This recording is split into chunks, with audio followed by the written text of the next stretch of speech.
Alhamdulillah wassalatu wassalamu rasulullah asyhadu an la syarika lahu wa asyhadu anna Muhammadan abduhu wa rasuluh. Allahumma shalli wa sallim wa barik nabi.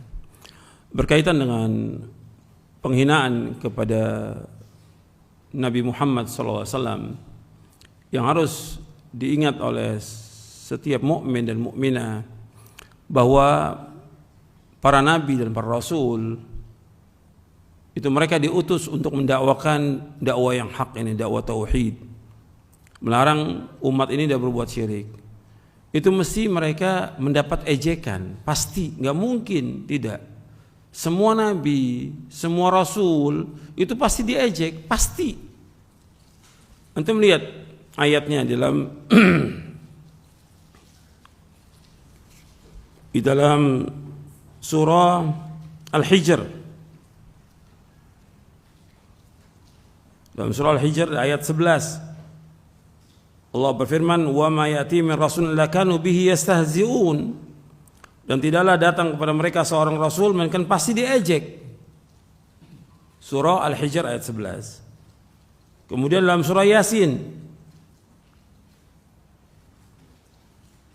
di ayat 30, "Ya hasratan 'alal ibad ma ya'ti min rasulin illa kanu bihi yastahzi'un." Alangkah ruginya hamba-hamba ini, tidaklah datang seorang pun dari seorang rasul melainkan mereka ejek. Begitu juga dalam surah Az-Zukhruf di ayat 6 dan 7, "Wa may yatimin nabiyyin illa kanu biyastahzi'un." Dan tidak datang seorang nabi pun melainkan mereka ejek.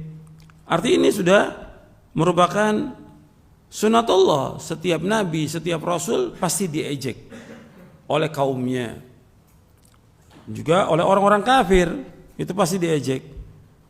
Maka bagaimana kita sebagai orang Islam, kewajiban kita membela Nabi dengan melaksanakan perintahnya, menjauhkan larangannya. Berkaitan dengan orang yang mengejek, kalau memang itu penguasa punya kekuasaan, orang itu secara hukum syar'i itu dibunuh, hukum syar'i. Tapi yang melakukan siapa? Ulul amri. Berkaitan dengan ini juga ulul amri yang melakukannya, bukan kita. Ulul amri yang melakukannya. Atau ada persetujuan dari ulul amri, seperti terjadi zaman Nabi SAW. Ada seorang sahabat, dia mempunyai budak. Budak ini selalu mengejek, mencela, melaknat Nabi Muhammad SAW. Dibunuh oleh dia. Kemudian dilaporkan, ya Rasulullah, budak saya begini-begini. Kata Nabi SAW, damu hadar, darahnya sia-sia, nggak ada kisos, nggak ada tuntutan. Artinya menunjukkan bahwa orang yang mencela Nabi, menghina Nabi, hukumannya hukum apa? Bunuh.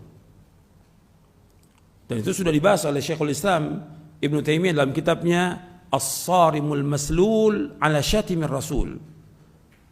As-Sarimul Maslul, pedang yang terhunus bagi orang yang mencela Rasulullah sallallahu alaihi wasallam. Ini orang yang paling mulia di muka bumi. Dari seluruh makhluk yang ada, yang paling mulia Rasulullah SAW. Paling mulia. Kita wajib untuk membela Nabi, tapi dengan apa kita membelanya? Dengan melaksanakan perintah, menjauhkan larangannya. Kalau kita punya kekuatan seperti para sahabat di zaman Nabi, bela. Dengan hartanya, dengan dirinya, mereka bela.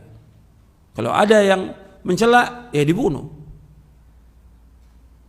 Dan orang yang mencela Nabi itu pasti dia binasa, pasti celaka, pasti itu. Antum mesti yakin itu bahwa orang yang mencela Nabi itu pasti binasa.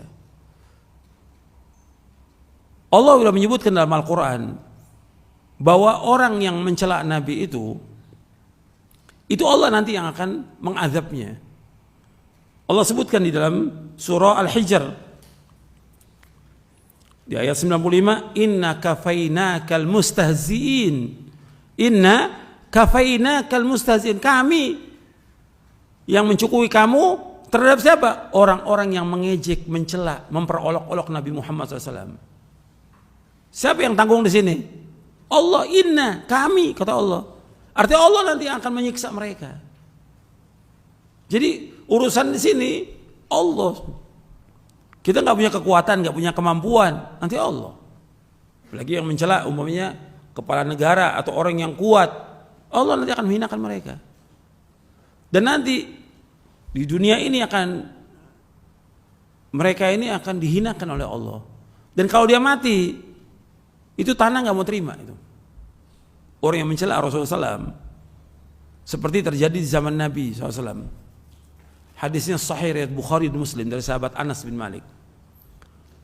Ada orang Nasrani masuk Islam, udah baca surah Al-Baqarah, sudah baca surah Al-Imran, kemudian jadi penulis Nabi Muhammad SAW. Kemudian kembali kepada kaumnya orang Nasrani. Fa'ada Nasrani, jadi murtad lagi Nasrani. Kemudian dia memperolok Nabi. Artinya dia mau ngomong lah bahwa Nabi begini-begini, dia mencela Nabi. Kemudian mati orang ini. Dikuburkanlah sama orang Nasrani. Mati. Begitu dikubur, besoknya udah keluar lagi mayatnya. Tanah nggak terima. Tanah nggak terima. Kata mereka, oh ini yang yang bongkar ini Nabi dan para sahabatnya. Ditanam lagi, lebih dalam lagi. Besoknya keluar lagi mayat ini. Kata mereka, ini Nabi SAW dan para sahabatnya ini yang melakukan ini. Digali lagi lebih dalam lagi. Terus besoknya lagi keluar lagi. Sampai mereka mengatakan ini bukan pekerjaan manusia. Ditinggal udah. Udah tinggal begitu aja. Ini bukan pekerjaan manusia. Ini Allah punya kehendak. Maksudnya inna kafainakal mustahziin. Ini ada sahih riwayat Bukhari dan Muslim. Jadi tentang orang yang mencela Nabi Muhammad, menghina Nabi Muhammad, Allah yang akan tanggung untuk mengadabnya. Untuk kita, yang penting bagi kita ini bagaimana kita mengikuti Nabi Muhammad SAW. Membela Nabi dengan mengikuti sunnahnya. Kita semua cinta Nabi. Sekarang bentuk kecintaan kita bagaimana Allah sebutkan dalam surah Ali Imran ayat 31. Qul in kuntum tuhibbunallaha fattabi'uni yuhibbukumullah yaghfir lakum dzunubakum wallahu ghafurur rahim. Katakanlah seandainya kalian cinta kepada Allah, ikuti aku. Niscaya Allah akan cinta kepada kamu. Allah akan mengampuni dosa kamu dan Allah Maha Pengampun dan Penyayang. Artinya ittiba kepada Nabi. Sekarang kita introspeksi pada diri kita. Kalau kita sebagai umat Nabi Muhammad sudah belum kita mengikuti perintah-perintah beliau, menjauhkan larangannya? Kalau sudah ada hadis Nabi, kita ikut apa enggak ini? Apa tunggu dulu nanti? Kita enggak ikut. Kalau kita sebagai umat Nabi Muhammad datang dalil, kita ikut. Ada larangan, kita tinggalkan. Nabi sudah melarang perbuatan beda, kita tinggalkan, jangan berbuat beda. Kalau betul kita cinta kepada Nabi, jangan mengadakan perbuatan beda. Jangan melakukan perbuatan syirik, jangan mengadakan perbuatan beda. Kenapa? Allah dan Rasulnya melarang. Kalau kita cinta Nabi, jauhkan perbuatan syirik. Kalau kita cinta Nabi, jauhkan perbuatan beda. Itu bentuknya cinta kepada Nabi SAW. Dan ini tinggal dilihat di buku yang tentang syarah akidah, ada kan pembahasan tentang beriman kepada Nabi Muhammad SAW. Itu ada penjelasannya di situ. Jadi kita mengikuti Nabi SAW dengan melaksanakan perintahnya, menjauhkan larangannya.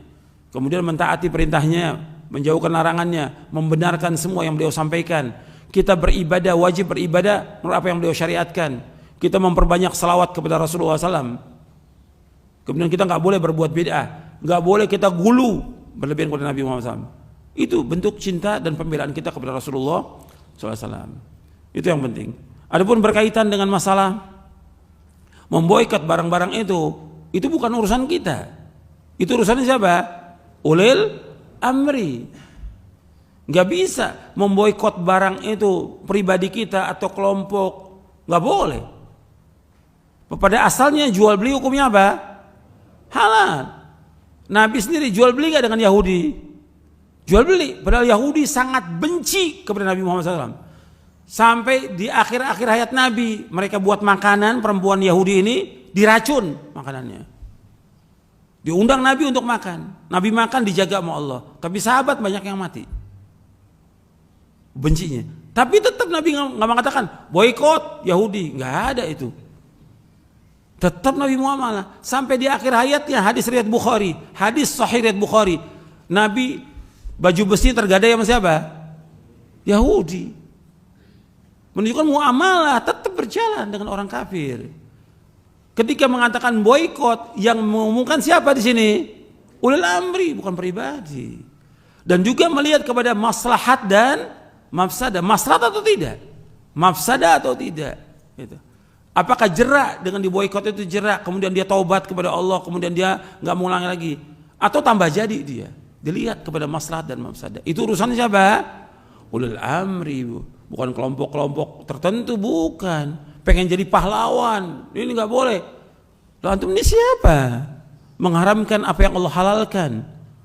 Apa antum nggak jadi Tuhan nantinya?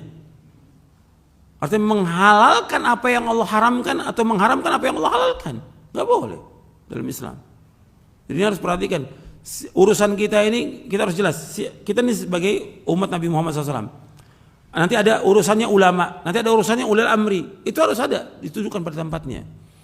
Jangan sekarang kita sebagai rakyat jadi ulil amri, atau kita orang bodoh jadi ulama. Nggak boleh, dudukkan pada tempatnya. Saya pikir cukup. Sampai sini mudah-mudahan bermanfaat dan dapat kita amalkan.